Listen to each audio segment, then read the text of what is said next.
The business of operations management is difficult, particularly in large enterprises like banking, insurance, and other services companies with teams of hundreds and thousands around the globe. Now add in recent pandemic forcing the workplace to change forever. Managers and employees are under immense pressure to get work done, while also finding ways to balance performance and well-being. The complexity is building, and it can be difficult to find the answers. This podcast, AO On Air, partnered with ActiveOps, is designed to help identify areas that will help employees, managers, and senior leaders find solutions to the challenges within operations management.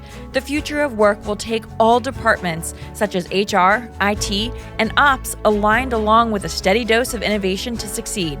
We'll bring you topics, thought leadership, and simple plans to help lead your teams into the future of work. A hybrid work world that will learn from one another and truly act globally, breaking down the silos of older management models for new ways of working. Welcome to the journey. Now let's begin. Welcome to AO On Air, sponsored by ActiveOps. I'm Michael Cups, your host today, and really excited about our guest today. We've talked with several people about workforce management, employee productivity. Today we're going to talk to Richard Jeffery, the CEO of ActiveOps, about various topics, mostly about personnel, personas that are involved in all of these types of technologies. Welcome, Richard. Good afternoon. So where are we calling from today? Well, we're in the sunny delights of Reading in the UK. There you go. Actually, unusually for September, it is actually sunny. Well, good. Well, now that the U.S. restriction is gone, so we hope to have you over here in studio soon, too, for another one of these. Yeah, I'm actually really looking forward to that. It's been a strange time not to be able to sort of visit and be with you. So, that's something to look forward to. Excellent. Well, today, we've talked a lot about transformations in this podcast from time to time, and obviously, if you open up a website, you'll probably find 80% of the content is about the tech, so robots or AI or blockchain, et cetera. But what we believe and what we see is that it takes people to run all that, or it takes people to coexist with all that transformation technology to make it work. And in fact, when you look at the big customers we deal with, the enterprise customers, people are probably the most expensive asset that they manage, whether it be just the cost of the people, but also things like the cost of people leaving.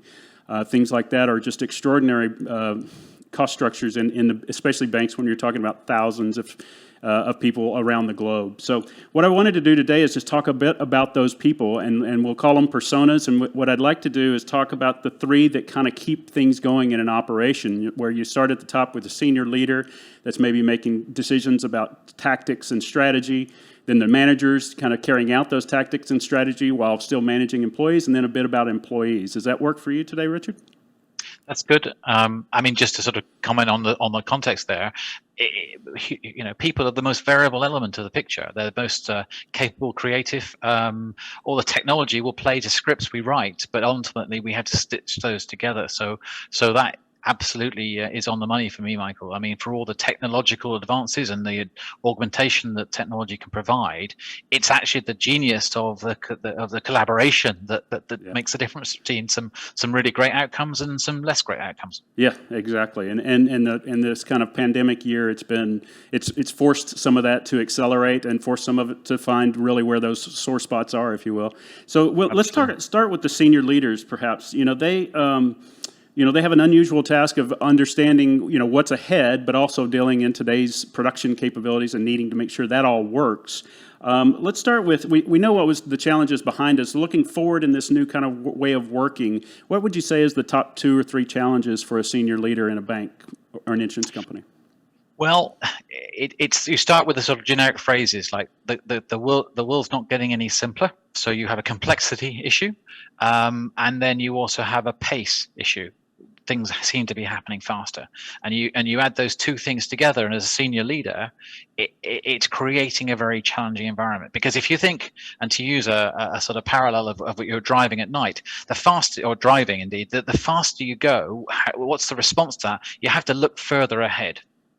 So I think for the senior leader in particular, the importance or the difference it will make to the outcomes that they're in charge of or responsible for or contributing to, a massive influence on their success is the resolution, the clarity, the structure that they can put in place around the need, the way of what the future is going to hold.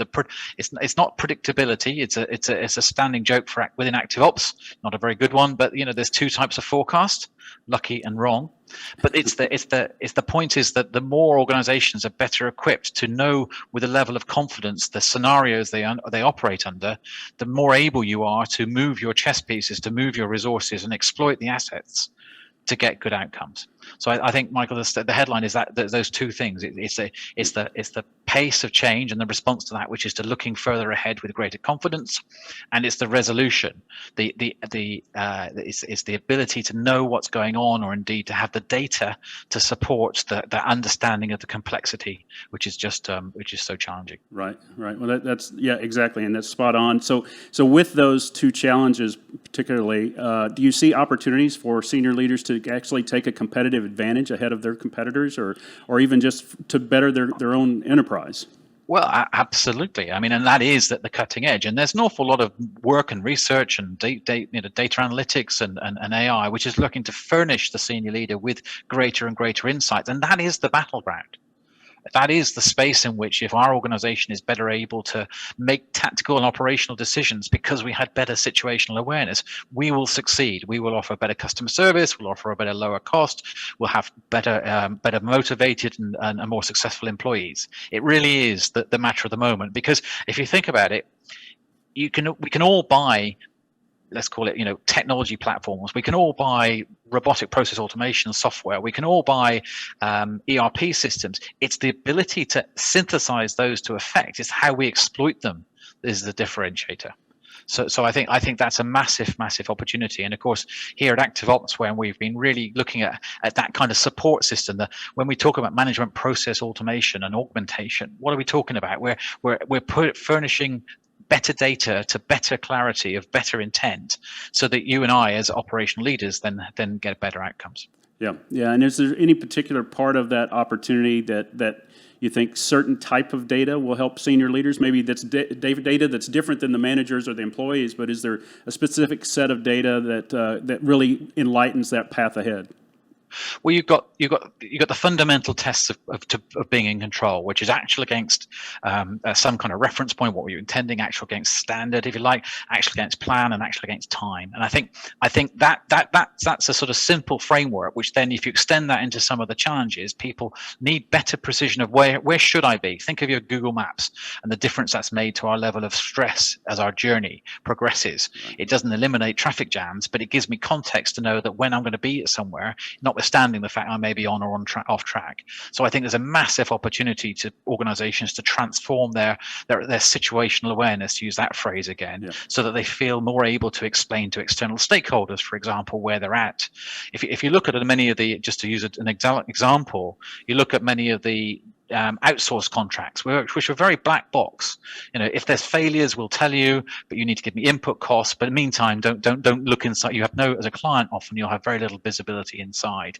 Whereas today, I think with the technologies available, and the particular opportunity I see is the level of transparency. Because in other walks of life, you take the car manufacturing ecosystem, there's massive transparency at every stage of the pipeline of supply chain, so that no one step is able to it has to either hold inventory or indeed can fall over and undermine the whole supply chain. And I think in our world of the clerical administration, the back office, I think there's a massive opportunity to improve that transparency and the resolution for senior leaders. Yeah, and it's interesting that I like the analogies you use, because it's both short term and long term, and you have to look at both of them when you're taking a journey anywhere. So let's go. So the senior leaders, we talked a little bit about that. Let's talk about the managers, and the managers are in a unique spot because they have to carry out whatever the strategies are, either from the senior leaders or even up the ladder to the board of directors that says this is the way it's going to be.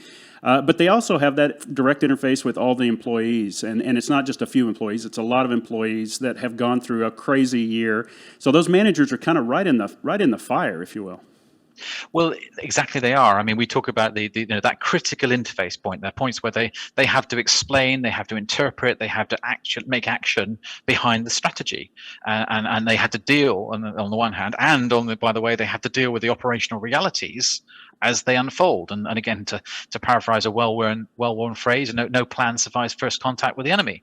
And I think that's the challenge as a manager. Now, in a particular context of something like COVID or the pandemic, what that did was take away many of the support structures that, consciously or unconsciously, organizations provided around their managers, because some of the stuff around presence, visibility, my management technique, if you will, was built on the idea that I could walk up to people, I could exchange information with them, and I could supervise them in a very straightforward way. So I think the challenge now for and it's just another example of escalating complexity that the managers have now to deal with, where they physically are remote, they are dispersed, and more importantly, some of the information systems that organizations had built up don't work very well because you can't physically collect data very easily in the way that we previously did before. So I think the job of actually execution, getting the jobs done as a supervisory act player is got harder. Mm-hmm. And then you overlay that with, again, another layer of, say, for example, operational risk, which is a massive issue for a lot of organizations, being able to evidence to other parties that the organization is stable in control, and then staff well-being. The realities of many people, for particularly in some of the lower paid sectors, of staff's well-being in environments where they don't necessarily have a great place to work from home, is really, really challenging.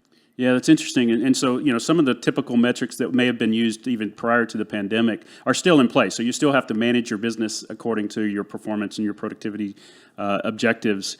But now throw on top of the managers the fact that you may have to measure a mandate. Are they eligible to work from the office, or they have to work from home? Or maybe the mandate is only 30% capacity in the office, et cetera. So, what kind of solutions and data is necessary for managers to actually act on a weekly basis? You've touched on some really interesting emerging ideas, and some of the areas in the ActiveOps, particularly we're working on now, is that there's a number of parameters when one comes to consider what we're going to do next week, just to sort of make it really simple. What work needs to be done where? And there's the traditional ones around capability, skills, access to systems, and so on. Now we've got another one, which is if you like, physical proximity.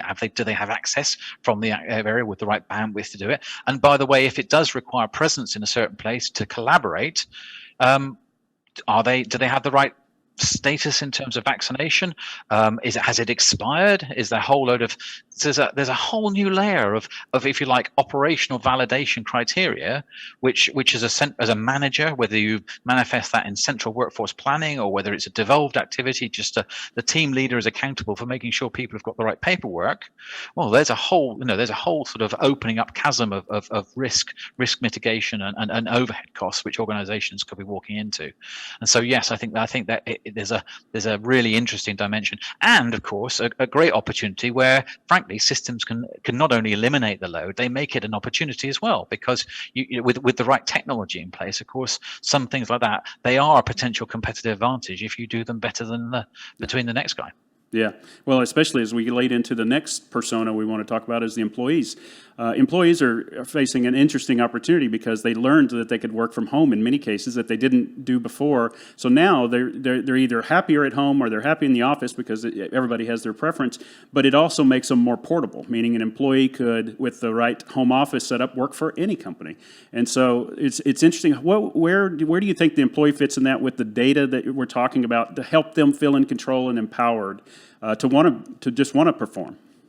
Well, again, as you say, we're into an interesting phase where a whole lot of, if you like, well-established sort of parameters are suddenly no longer there, and because that work from home piece is true, but it's also true at a kind of workforce globalization layer. Whereas before, we've always known that as technology improved, you had opportunities, let's say, to structure the workforce doing work in different ways, including, for example, outsourcing to lower cost centers and so on through. But if that was done usually within the construct of a corporation or a third party outsourcer.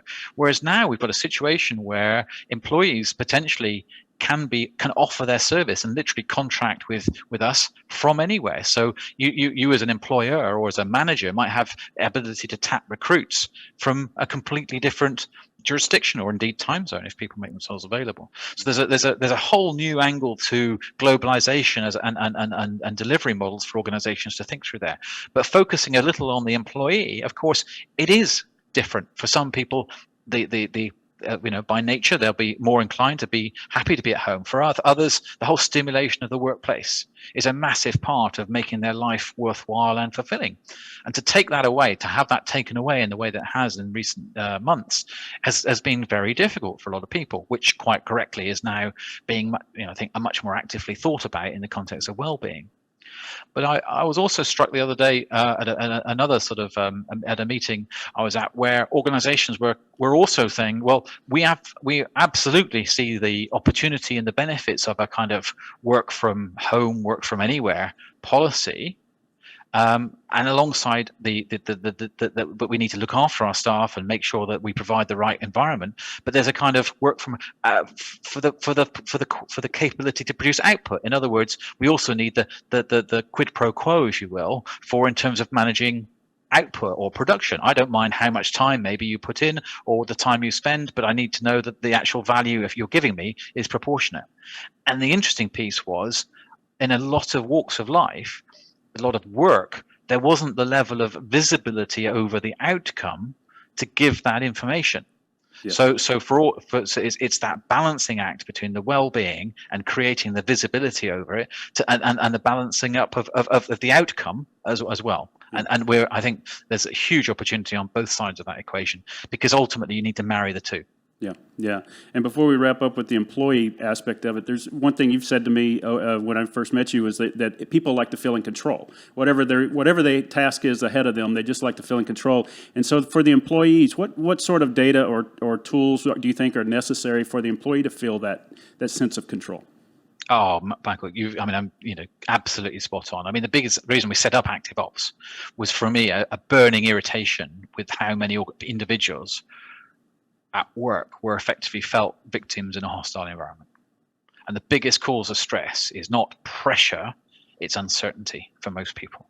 So I think the context of this is only amplified and frankly quite shamefully in some organizations' response to it, that reasonable expectation of of feeling in control. So to your point, I think it's reasonable to expect individuals to have a clarity on what is expected of them, to a level of confidence. I think it's reasonable for people to be able to control the way in which they deliver that.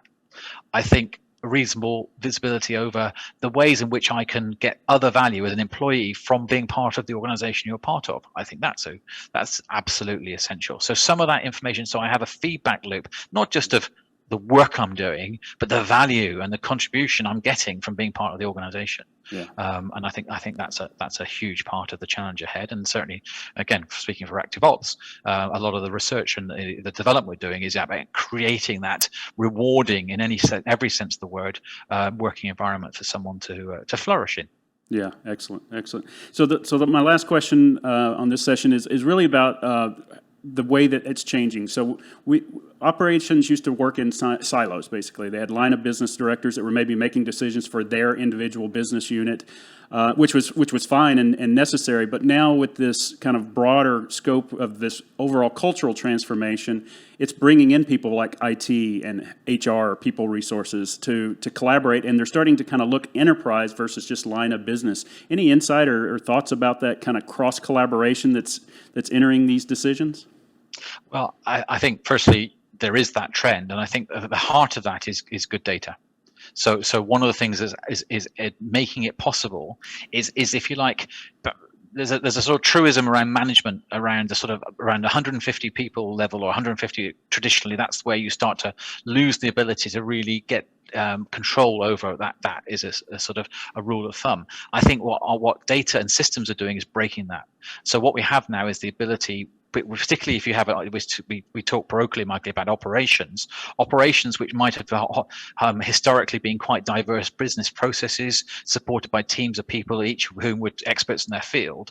When you look at the state of the art stuff, some of the stuff that you and I would have been working on, where organizations have a coherent and consistent approach to managing operations, that allows people like HR, IT, and finance to interact with operations in a more structured way that they've never been able to do before, and and therefore they had to build their own models and their own solutions to try and approximate and project where operations were at. So I think we're with the value of data and the type of information systems that are now possible to consolidate and not just add up, but actually transparently facilitate information on.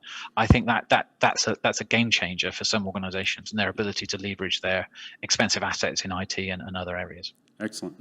Well, thank you so much, Richard. I've enjoyed the conversation. Looking forward to having you back. We want to do this maybe even monthly if your schedule permits, which leads me to ask to let our listeners know if you have any topics that you'd like us to discuss on future conversations, please feel free to either locate me on LinkedIn or go to ActiveOps.com and fill out our Contact Us form and offer any suggestions, because what we do want to hear from you, Richard, and the perspectives, because you have such a good global presence, talking with not only senior leaders, but customers and all directions, and employees as well. So really want to thank you for that. And like I said, hopefully next time you can be sitting in this Dallas studio with us.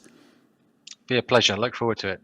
Okay, thank you for everyone that's listening or watching online. We appreciate your participation, and stay tuned for more recordings of AO On Air, as well as live events every other Thursday. You can just check us out on our LinkedIn page to find out the schedule of these. We appreciate it. If you're looking for resources on hybrid work, operations management, please go to ActiveOps.com. In our resource hub, you'll find a plethora of videos, white papers, playbooks, etc., that will be useful for you there. Again, that's ActiveOps.com. Thanks again for everybody joining. We look forward to talking to you the next time. At ActiveOps, we call it Management Process Automation, or MPA. MPA helps managers make better decisions by providing a consistent, easy-to-understand view of capacity and productivity.